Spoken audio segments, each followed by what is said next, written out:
तुम्हाला माहिती आहे का, नागपंचमीच्या दिवशी नागदेवतेची पूजा का केली जाते? तर नागदेवताप्रती कृतज्ञता व्यक्त करण्यासाठी नागपंचमीच्या दिवशी नागाची पूजा केली जाते. नागपंचमीच्या दिवशी 8 नागांची पूजा करतात. शेषनाग, वासुकी, महापद्म, पद्म, कुलिक, कर्कोटक, तक्षक, शंख या नागांची पूजा केली जाते. धार्मिक मान्यतेनुसार शेषनाग, तक्षक, वासुकी आणि कर्कोटक हे प्रमुख नाग मानले जातात. नागपंचमीच्या दिवशी नागदेवतेची पूजा करून भगवान शंकराची पूजा करावी आणि रुद्राभिषेक करावा. असे केल्यास कुंडलीतील कालसर्प दोष कमी होतो.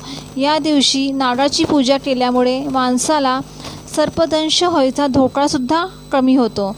तसेच पूजा केल्यामुळे घरात सुख, समृद्धी, शांती लाभते. ज्यांच्या कुंडलीत कालसर्प दोष आहे त्यांनी या दिवशी नागदेवाची उपासना केल्यास दोषाचा प्रभाव कमी होण्यास मदत होते.